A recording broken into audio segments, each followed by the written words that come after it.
Welcome to the official Mountain View Church podcast. For information about our gathering times, location, or how you can connect with us, visit us at mvc.life.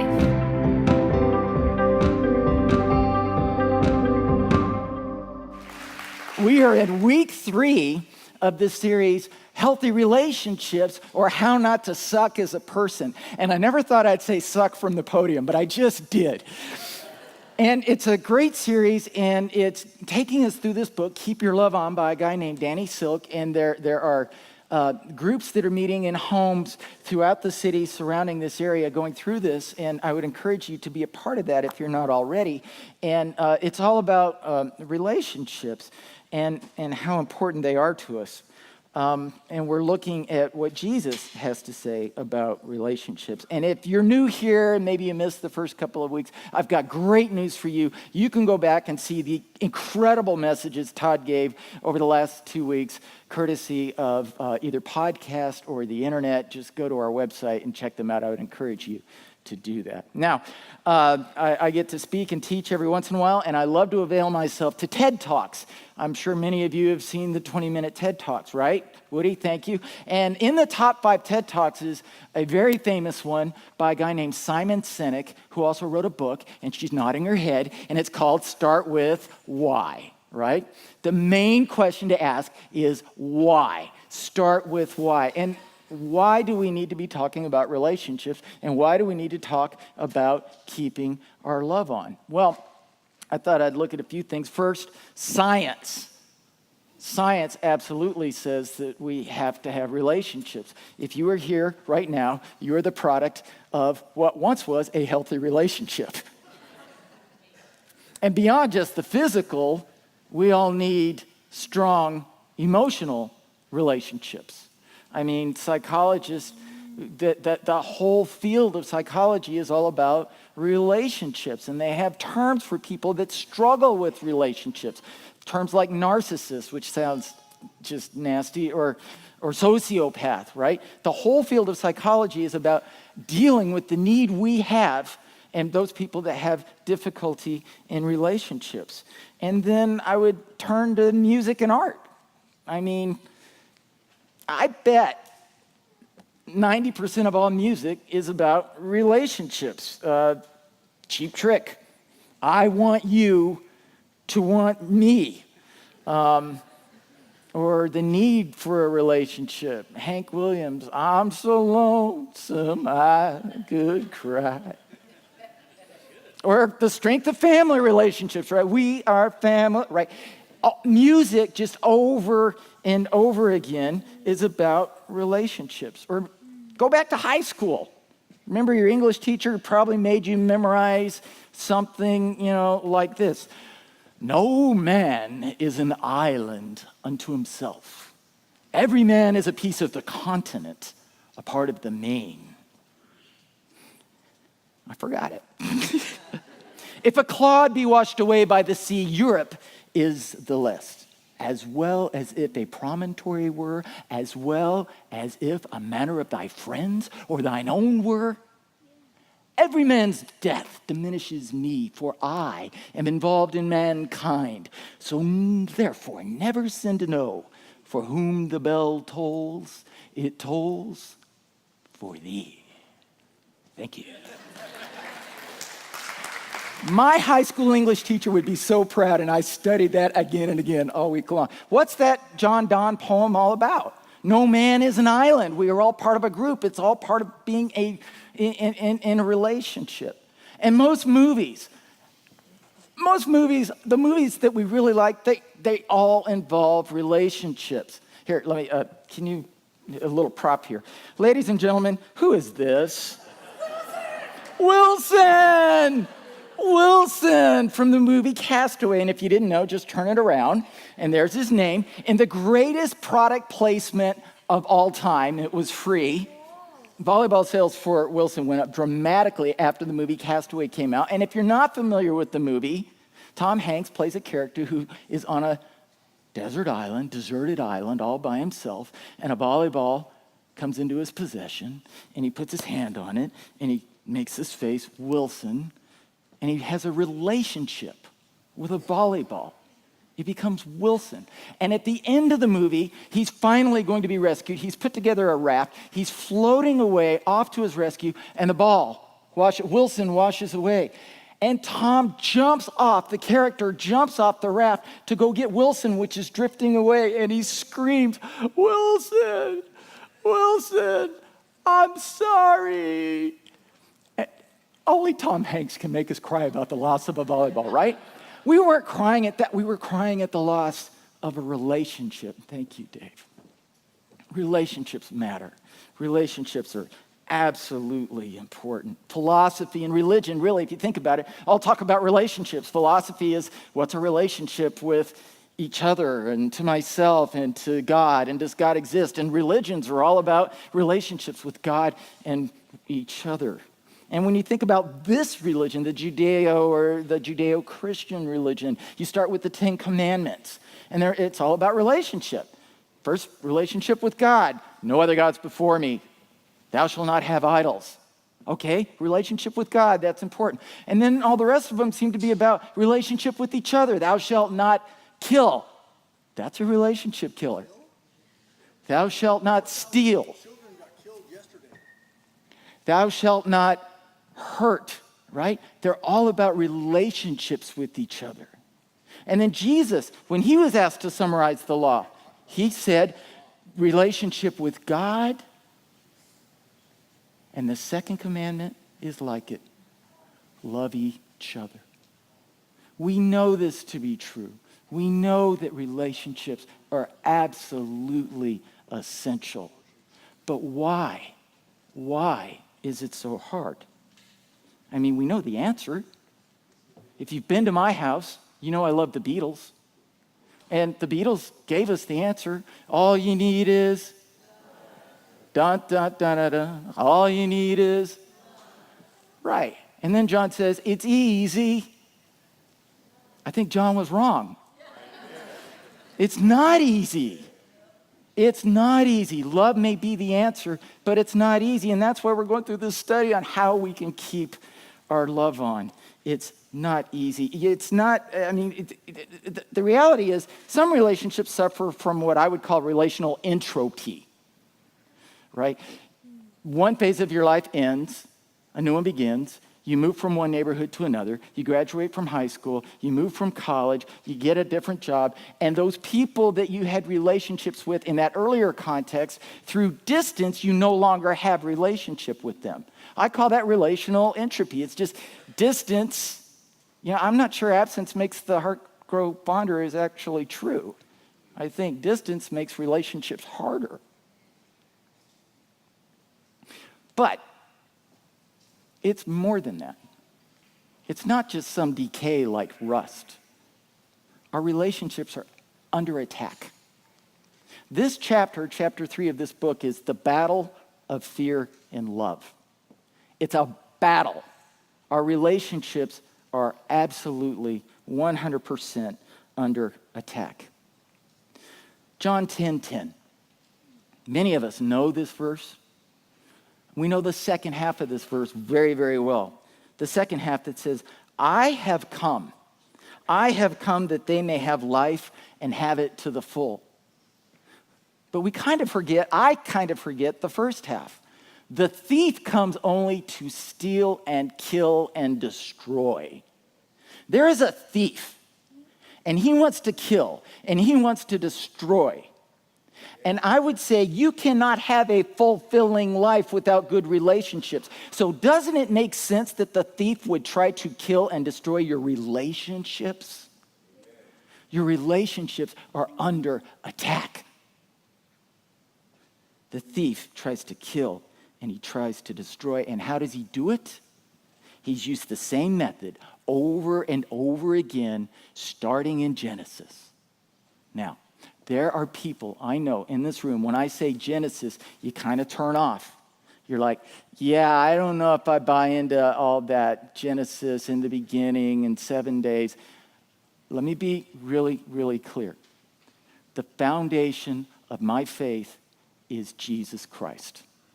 I absolutely worship and love Jesus Christ. I've sang a song for years. My hope is built on nothing less than Jesus' love and righteousness. But even so, Paul, who wrote half the New Testament, and Jesus used Genesis to teach lessons that are absolutely 100% true.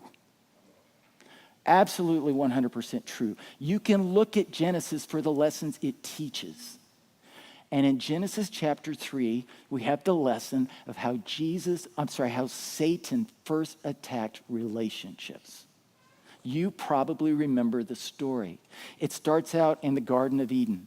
Everything is perfect, exactly the way it should be.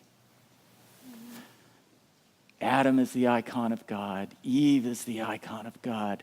They are in love. Everything's wonderful. And Satan comes along to Eve and he says, did God really say you shouldn't eat from any tree in the garden?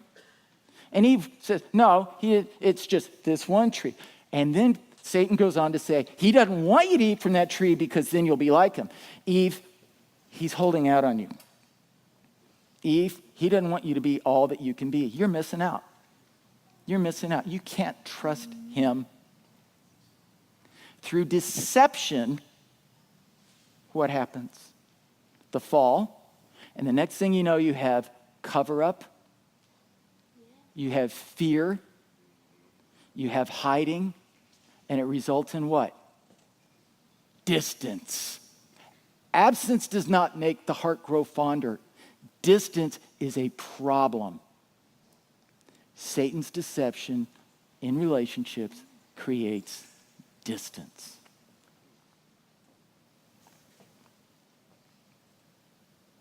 This has been going on, the same pattern, if you look at it, forever and ever. You can look at World War II and the propaganda machine of the Nazis against the Jews. You can look at Tokyo Rose and her broadcasting to the troops, deception and lies meant to create fear, uncertainty, and doubt. You can look at it in the Russian propaganda machine, Pravda.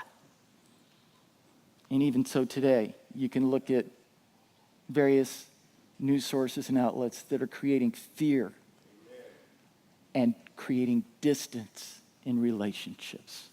The pattern continues over and over again. Do you recognize it? And now that we recognize it, we can do something about it. Because one of the things we've learned in this book is we are powerful when we are responsible. We can be responsible for the way we react. We are response able. We are able to choose our response. And in doing so, we are able to, choose to keep our love on, which sounds like the great title of a book. We can keep our love on, and that means we become love-able or lovable. And when it comes to relationships, if we really want to keep our love on, we need to learn how to be relatable. How can we be able to foster our relationships? And our key verse that we're going to look at this morning comes to us from John, disciple. He was in the inner circle of the inner circle, the disciple that Jesus loved.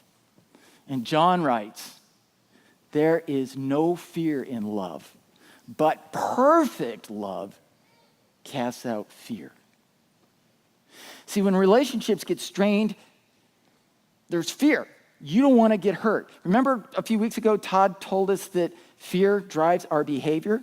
If you're afraid of sharks, you won't get in the water. If you're afraid of snakes, you don't get close. If you're afraid of heights, you do not get close to the end. Fear drives your behavior. If you're afraid of poverty, maybe it will keep you from giving. Fear drives your behavior.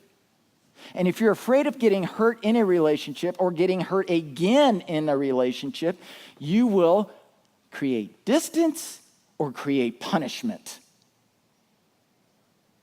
And if you break that relationship, it's keeping you from having other relationships.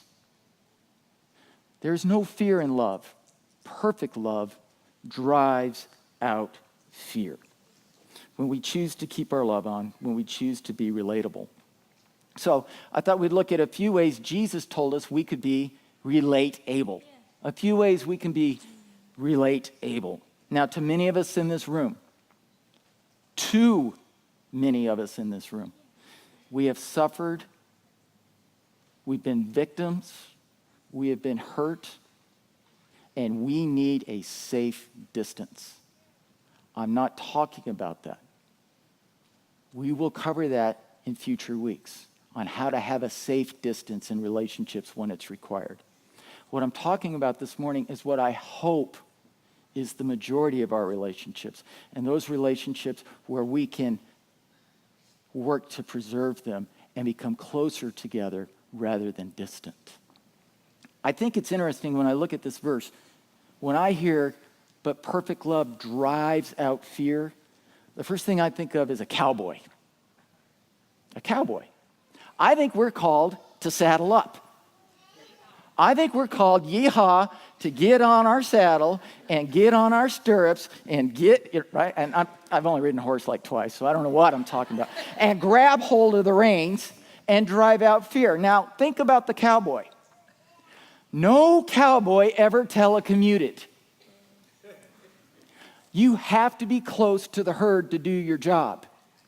You have to move in. You have to get close to drive out fear. That's what's required. So let's look at 3 ways that Jesus taught us to drive out fear.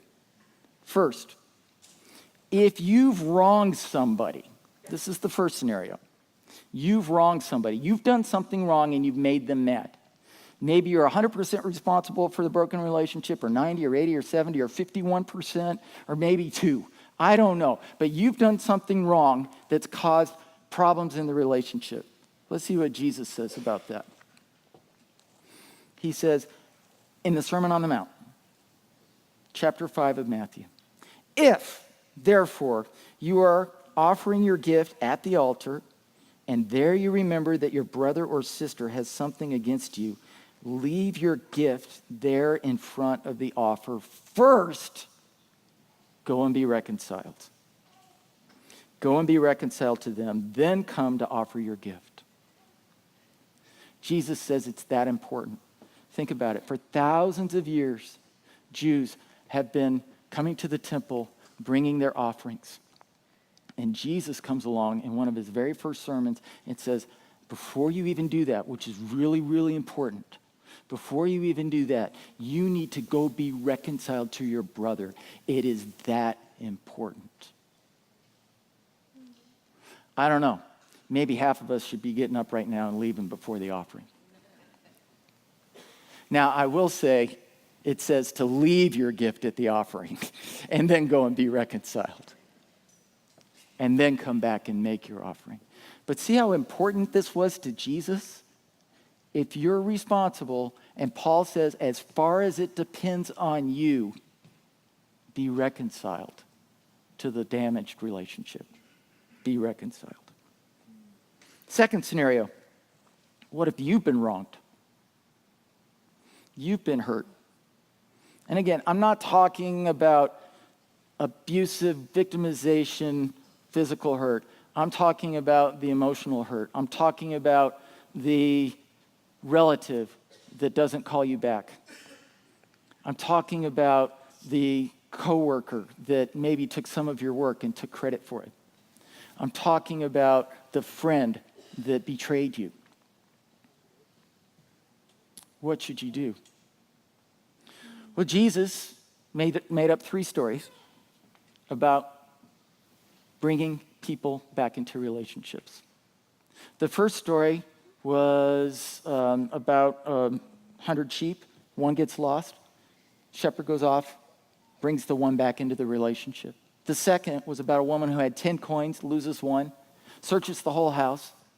The relationship is brought back and there's a celebration. And then the third one, we all know, is the story of the prodigal son. I like to think of it actually as the prodigal father. You probably remember the story. The son dislikes his father, disrespects his father so much, he says, you are as good as dead to me. In fact, why should I wait until you actually die? You're as good as dead to me now. Why don't you just go ahead and give me my inheritance, and I'll take it, and I'm done with you. And then he goes off to the equivalent of Las Vegas, and he blows all his money, and he's eating with pigs, and you can just imagine. And he comes to his senses, it says, and he wants to go back to his father. Look at where the father is. Look at where the father is. Luke chapter 15. But while he was still a long way off, the son's walking back, way off in the distance. While he's still a long way off, his father saw him and was filled with compassion for him. And he ran to his son, he threw his arms around him, and he kissed him. Maybe we need to be more like the father.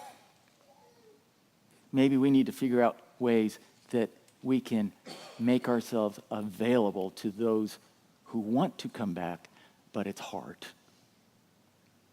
Be like the father, looking in the distance and welcoming them. Too often I sit there with my arms folded and tap my leg, and it's about time you came back. Not like that. Not arms folded. Not tapping my foot. It's arms open wide and running. I'm so glad you're back. Make it easy for them to come back.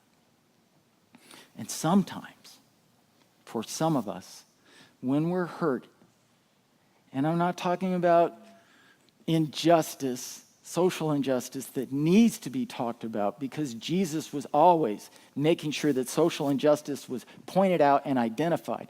I'm talking about when somebody close to you hurts you, maybe you don't need to repeat the matter, because in so doing, you're creating further distance. Solomon wrote about this. Solomon wrote about this when he said, whoever would foster love, that is, keep their love on, covers over an offense. But whoever repeats the matter separates close friends. There are times when maybe we should just bite our tongues. We don't have to tell our sister what our brother just did.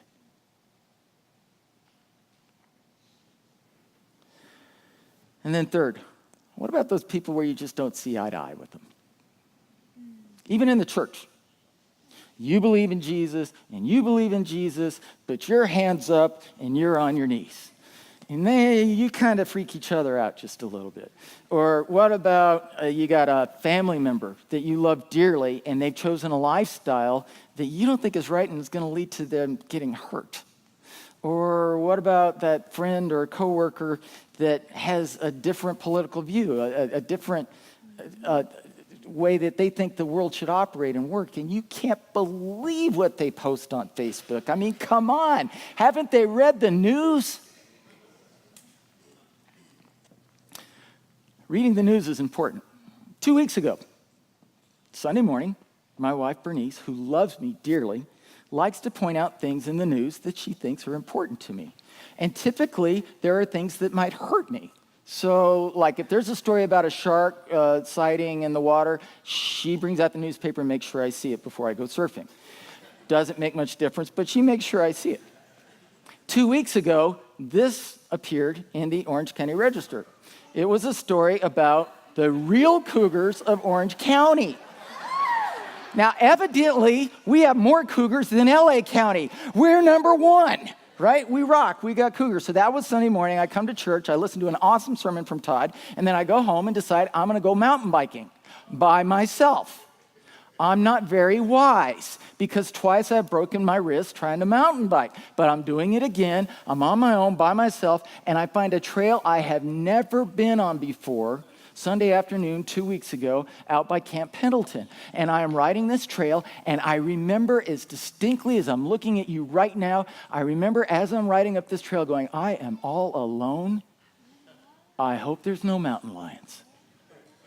And up this hill I start to climb. And it's a kind of tough hill, and it's sandy. And I'm climbing this hill, and I'm going to make it to the top of this hill. And I bet you my heart rate was 180. And I get to the top of the hill, and this is what I saw.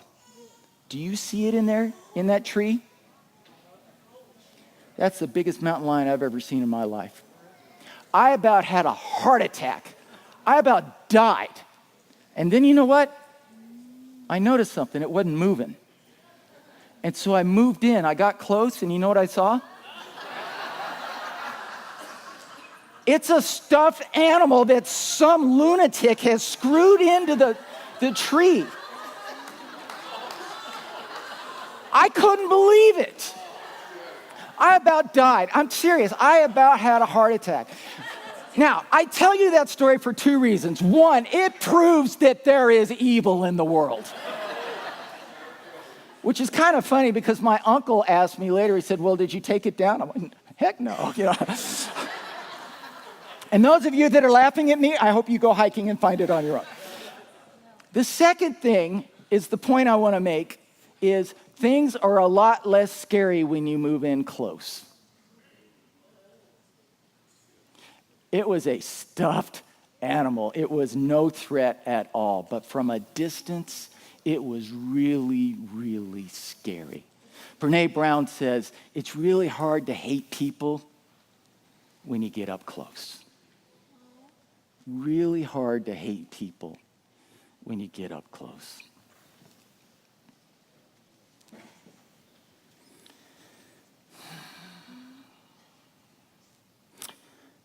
Another thing I'd say, social media is supposed to make us social. I think it's making us antisocial. Too easy to identify with people that I identify with and not understand people who have a different perspective. And my experience is nobody has ever changed their mind or opinion based on my response to their Facebook post. But if I call them, if I get close to them, I can understand and we can have a relationship. I don't think the goal should be agree to disagree. I think the goal should be mutual understanding. And there is a big, big difference.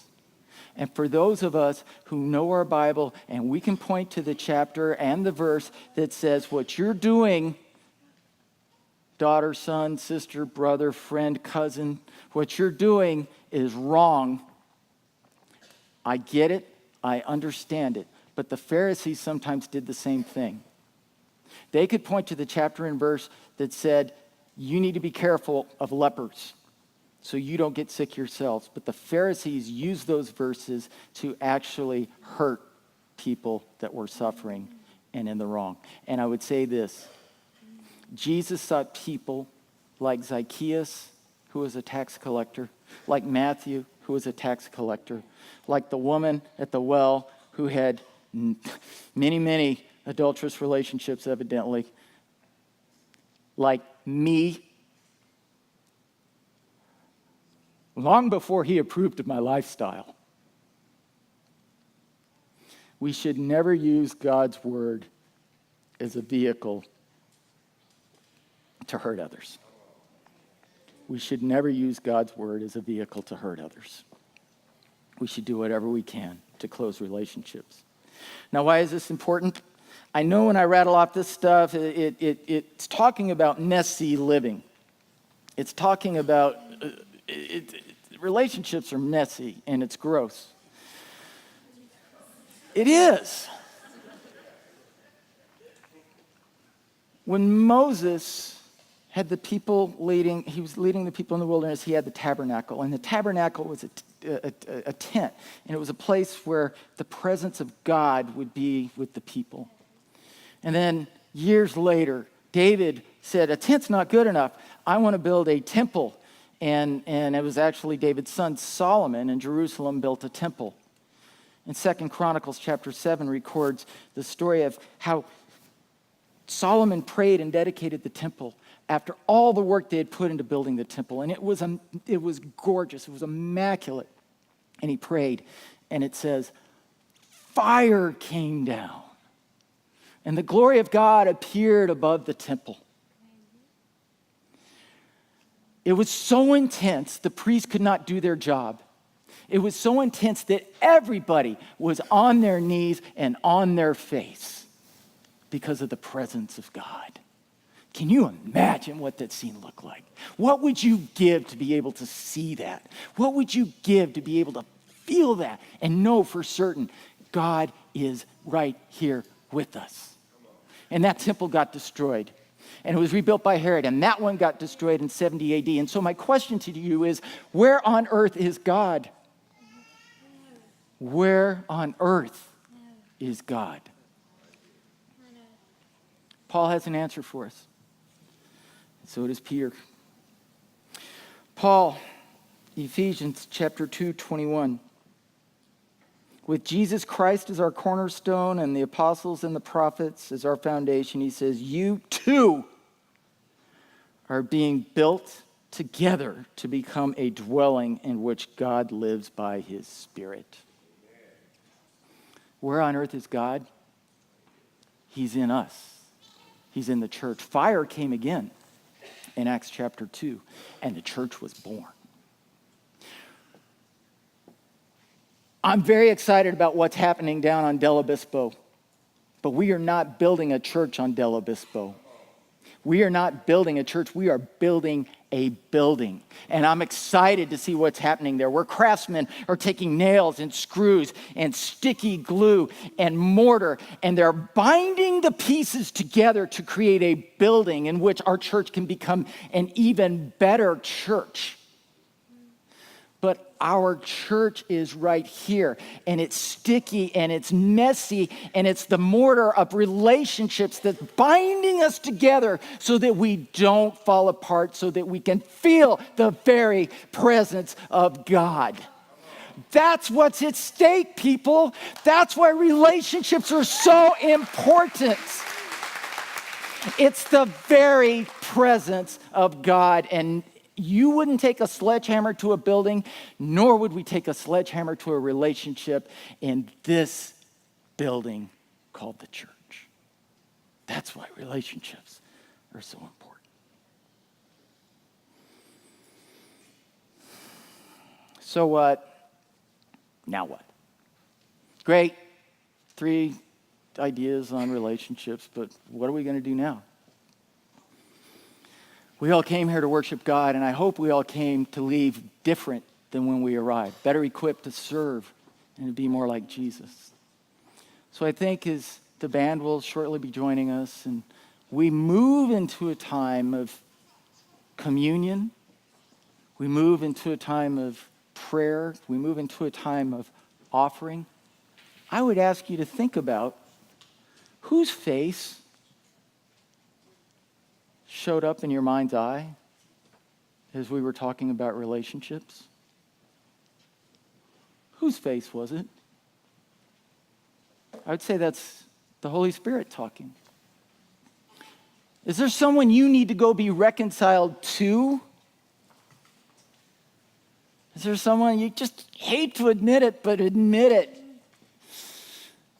You're at least 51% at fault. Or maybe 49 or 40 or 2. Jesus said it's that important.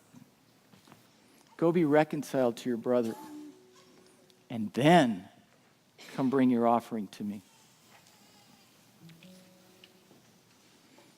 Is there somebody they've let you down? They don't call enough. They don't appreciate what you've done. They took credit for the work you did.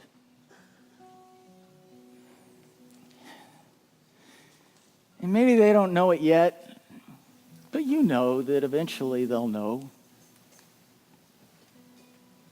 Can you be like the Father? Not with your arms folded, but open wide. I'm so glad he came back. Maybe you just need to let him know, hey, Monday morning, 9 a.m., I'm going to be at Starbucks. It'd be awesome if, you wanted to come by. And then if they don't show, you don't hold that against them. You just show up at Starbucks again the next day. And the next day. Making it easy for them to come back. And is there somebody that you just find really, really scary? Somebody that just frightens you with what they believe. And you're not sure you want to get involved in that, and you're not sure you can endorse what they're doing.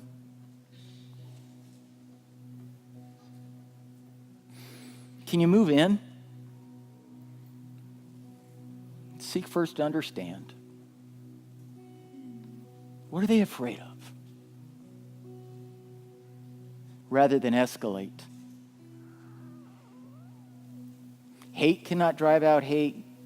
Only love can do that, said Martin Luther King Jr. Where did he get that?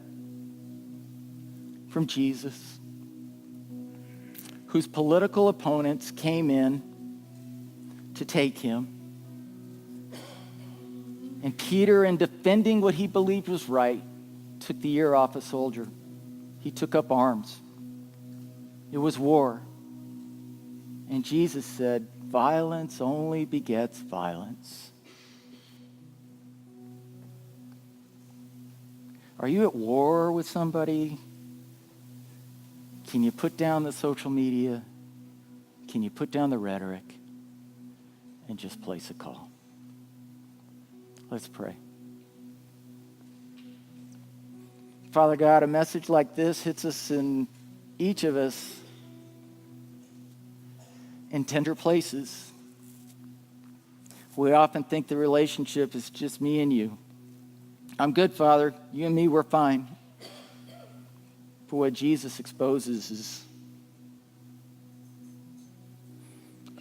our relationships with each other hinder our relationship with you. Father, even in this moment, as these people come to mind, let us figure out actions and write them down, and even this week, go and move in and be close because you did it first. You became close to me long before I asked you to.